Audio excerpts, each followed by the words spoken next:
This is the Lesbian Historic Motif Podcast, brought to you by Heather Rose Jones. The show looks at lesbian and sapphic themes in history and literature, and historical fiction with queer female characters, including fantastic versions of the past. We present research, interviews, news of the field, book listings, and original historical fiction for your enjoyment. For even more historic research, check out our blog.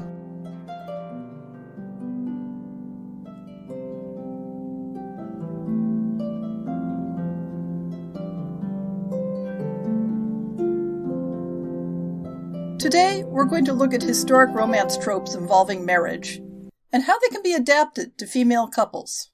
When we look at the popular historic romance tropes involving male-female couples, there's a large subset that revolve around the social context of the paired relationship, whether that relationship is depicted at marriage, or the functional equivalent, or at an earlier stage of courtship. Closely related to this are tropes involving the motivations of the characters engaging in the relationship. So whether the trope is fake dating, an arranged or political marriage, a marriage of convenience or outright fake marriage, or a compromising situation that pressures the couple into formalizing the relationship, all these tropes are deeply embedded in the function of marriage within society and the social expectations around marriage in the specific context of the setting. While contemporary romance now includes marriage-based tropes that expand beyond male-female couples, any romance set in Western culture before the 21st century that doesn't involve a male-female couple needs to engage in some way with the inaccessibility of formal, legally recognized marriage to other types of couples. This can be just as important as the need to engage with how the protagonists work around the normative expectations that they will engage in a male-female marriage. And here I want to emphasize, even more than usual, that the discussion here will focus specifically on Western culture in Europe and the Mediterranean area, as well as European-derived cultures in the Americas. There have been formalized marriage-like same-sex bonds in other cultures in a number of times and places, which I don't mean to erase. But historic romance tropes tend to assume a very specific cultural setting that either draws on or reflects Western culture. Therefore, I hope I may be excused for sticking to that narrow focus. Within Western culture, there's a broad potential for formalized paired relationships other than marriage.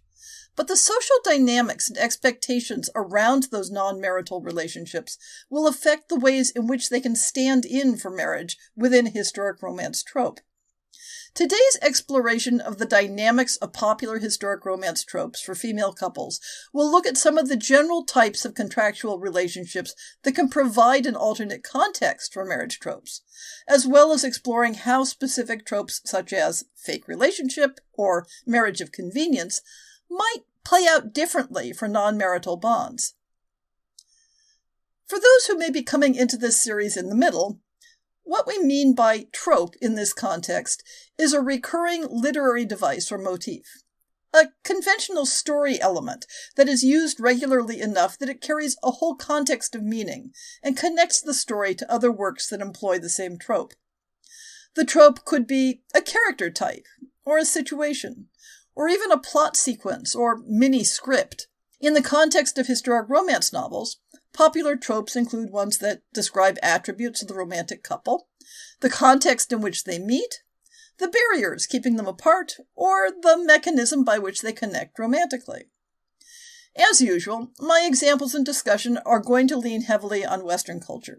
If you're brainstorming historic romance in some other cultural context, be careful about assuming that motifs from Western culture are universal. Tropes involving marriage analogs, perhaps more than character-based tropes, will vary a great deal according to the specific historic setting and the types of non-marital relationships it recognizes and supports. There's a separate topic to be considered in having the couple engage with formal marriage systems by representing themselves as a male-female couple. This covers a range of identities, from having a female identifying partner present herself as male for the sake of the marriage, all the way through various degrees of gender identification to the marriage of a trans man and a woman. This will be a complicated topic and will be covered in its own separate episode, or maybe more than one. Today's episode will concern itself with two individuals who both identify as women and are perceived by their society as such.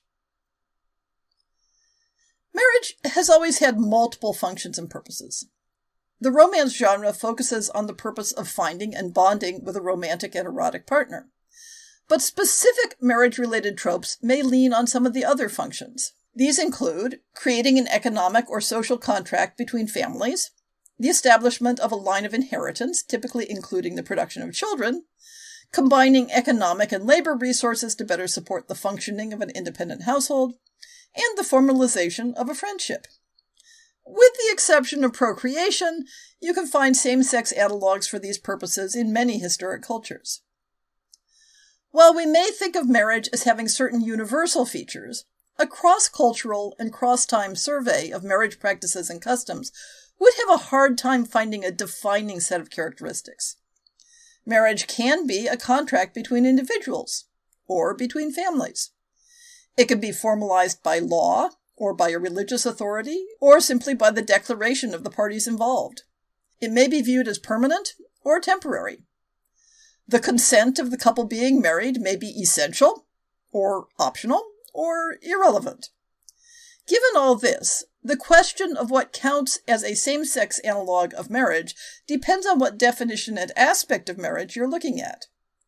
For our purposes, it may help to consider the relevant features to be a formal or semi-formal contractual bond that affects the living situation and interpersonal relationships of two people, which is publicly known and recognized by the community, and which assumes certain features of good faith and sincerity in its ideal form. One key feature of marriage tropes in male-female romance, as noted above, is the literary convention that a romantic connection is assumed to be relevant to marriage, either in its presence or in its absence.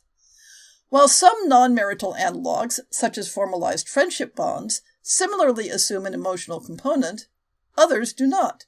So while male-female marriage tropes contrast the sincere performance of courtship with a conflicted performance, many of the analogs suggested for female couples contrast a sincere performance of the social contract with a conflicted performance, and then add in a separate polarity between the sincere performance of romance versus a conflicted performance. This can make for some delightfully complicated plots. Let's start with types of social contracts that are typically driven by the character's family rather than personal choice.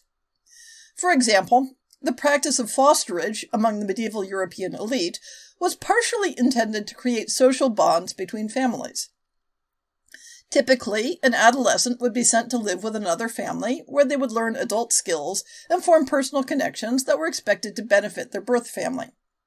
While there was sometimes the intent that the person being fostered would be exposed to marriage prospects, the connections they made between same-sex mentors and peers were just as important and could have lifelong consequences. We see a tantalizing hint of how such relationships might form in the joint funeral memorial for Elizabeth Etchingham and Agnes Oxenbridge in 15th century England. Their bond, whatever form it took, was driven by the strategies and goals of their families. But once brought together, they found something in common that went beyond living in the same household. If we're brainstorming for a romance plot, we can consider the attitudes of the two characters toward their situation. How might a young woman feel about being fostered into a strange family? How might a daughter of that family react to her? What are their relative social positions? Are they expected to be friends? Do they feel pressured to behave as friends regardless of how they feel? Do they have personal goals that the relationship between them might further or hinder? What happens if one or both feel romantic stirrings? In a similar situation, more fraught with tension, offspring of a range of ages might be claimed as long-term hostages by someone in political power to ensure the compliance of their birth family. This can place them in a situation where superficially they are like members of their new household, but always with an underlayer of distrust on both sides. In a way, one might view this situation as analogous to a forced or political marriage if the hostage gets tangled up in emotional connections to the more powerful family. Situations like those described above can parallel the dynamic in an arranged marriage or forced marriage, in that the protagonist may have little say in the matter, and yet be expected to take up the role of serving as a bridge between families, or paying a social debt, or the like. The scenario places them in close proximity to people with whom they need to establish alliances, partnerships, or friendships, ones that may have lifelong consequences in the same way that marriage might. But from another angle, if the context and power dynamics work out, a couple may manipulate the forms of an arranged contract in order to provide a context to enjoy their romantic relationship. Rather than the contract serving as an arranged or forced context, it becomes the fake context that gives cover to a less public purpose. Outside the upper class, the apprenticeship system is something of a parallel to fosterage.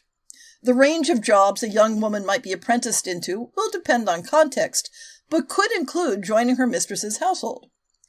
As with fosterage, she may have an ambiguous position in that household, depending on her own background, and her interactions with her fellow apprentices, or with the mistress's daughter, create the romantic potential. In the early modern and later eras, you can find a similar dynamic when poor relations might place a child in the household of more comfortable relatives, or an unmarried woman might take a place as companion in the household of a relative or social connection of the family. For that matter, any sort of employment situation can create the sort of contractual framework that can operate as an analog for marriage for the purposes of a trope. While the power dynamics of employer and employee can complicate the ethics of a relationship for modern authors and readers, they are not qualitatively different from the historic power dynamics of husband and wife. Employment in personal service, such as a lady's maid or at a higher level of society as a lady-in-waiting, creates the sort of intimate proximity in which complicated desires can flourish. And as with other contractual relationships, the story behind the story can turn what appears to be straightforward employment into a fake relationship or a relationship of convenience. What if the lady's maid isn't actually a working-class servant, but is being concealed from danger under the guise of employment? What if the supposedly loyal lady-in-waiting is actually a spy? I've talked about the enticing potential of companion roles as a context for romance, but they also provide the possibility of fake or convenience-based relationships. A well-off woman might take on a companion against her preference for any number of reasons. Perhaps she needs a companion for social appearances. Perhaps she's been pressured to take the woman on as a favor to someone else. Perhaps the two women have decided that a companion arrangement is convenient for both of them, even if not financially or socially necessary. In all of these, the companion bond may step in for a marriage in fake, arranged, or convenience tropes in which a romance develops within the context of the bond. But from a different angle, what if the romance comes first, and it's the employment relationship that is the fake? Here we have a possibility that differs somewhat from the male-female trope. If a man and woman are in love and have communicated that love to each other, and if there is no bar to them getting married, there's no good reason to frame a marriage as fake in that context. But if two women have confessed their love to each other and present themselves publicly as mistress and companion because it gives them a context for sharing their lives, then it's reasonable to view it as a fake companion relationship. You see how things twist and change? In many cultures, there was a recognition and celebration of intimate personal friendships that could even be understood as being closer than the emotional bonds of marriage. As an ideal, such friendships were not dictated by economic, genetic, or social ties, but were the free union of two souls. Such friends might use the same language as marriage to talk about their bond, and in some contexts might have formal or informal rituals available to mark their commitment to each other. Until relatively recently, there was usually an assumption that true friendship was difficult to maintain between those of different genders without it turning awkwardly sexual, and therefore friendship practices tended to revolve around same-sex pairs. Alan Bray's The Friend is a useful detailed study of attitudes and practices around same-sex friendship across a long span of time, although he focuses almost exclusively on male friendships. But there are a number of studies of intimate female friendships, especially from the 17th century and later, that provide models for fictional characters. How can intimate same-sex friendships work as a marriage analog within historical romance tropes? For one thing, in a context where the usual pattern was to develop lifelong friendship bonds, and especially if such friendships had significance within larger social dynamics, there's an opportunity for a declared friendship to act as a context for a fake dating or marriage of convenience trope.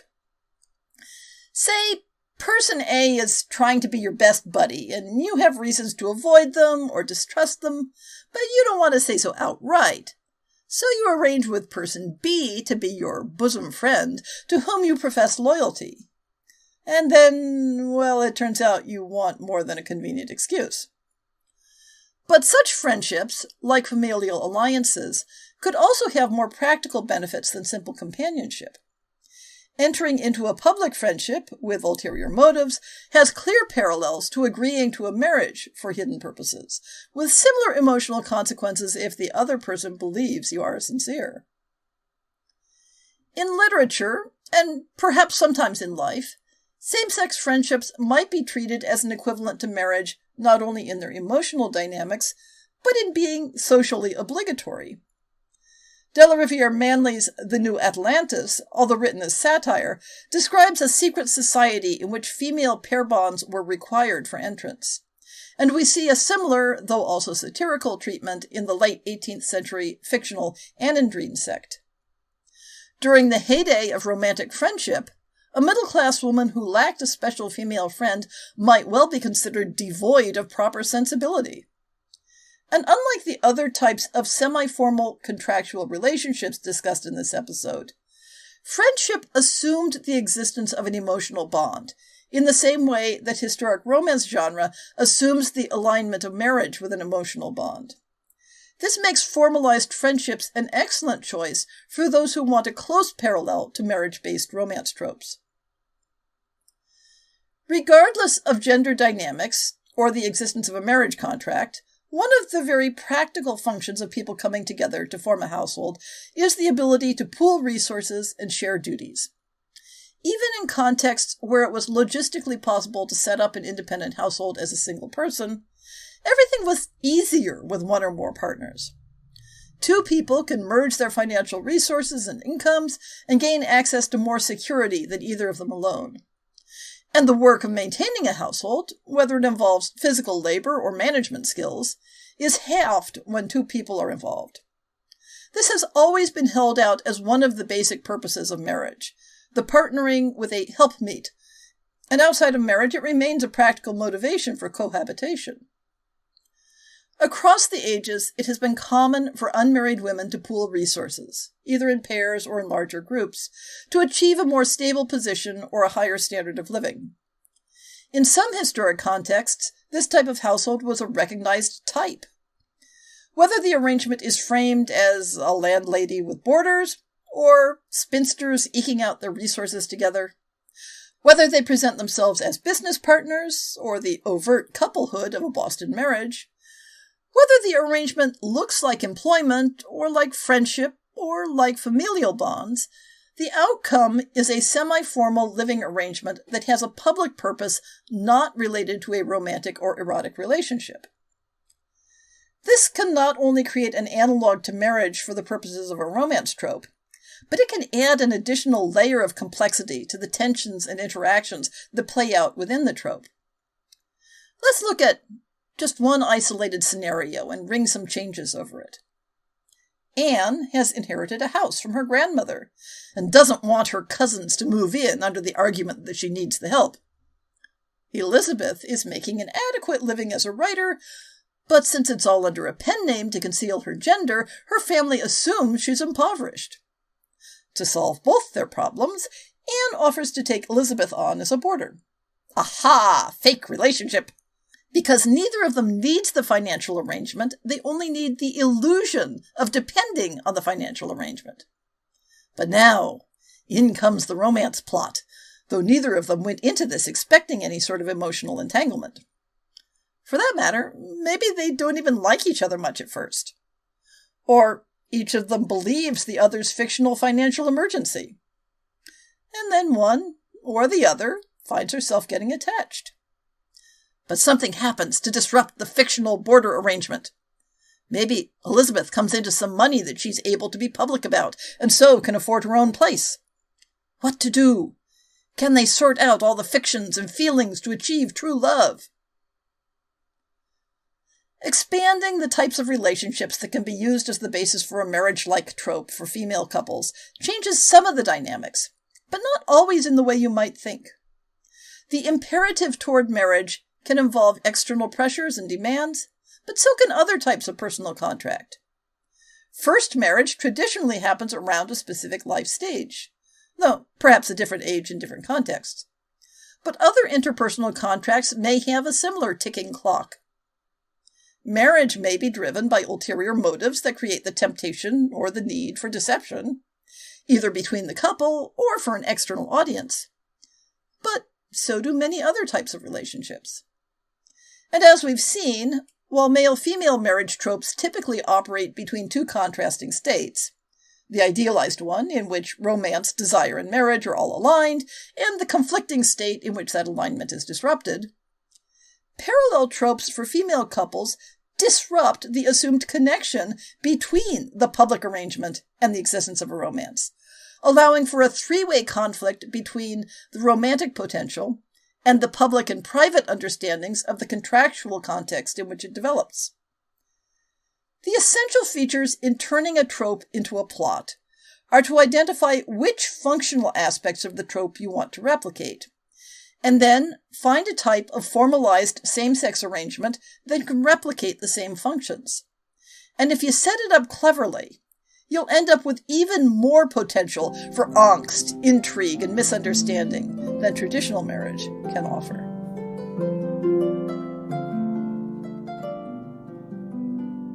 I hope you've enjoyed this episode of the Lesbian Historic Motif Podcast.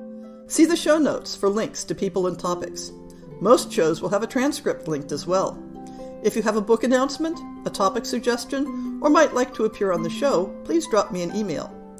If you enjoyed this podcast, please rate it and subscribe on your favorite podcast app, and consider supporting our Patreon.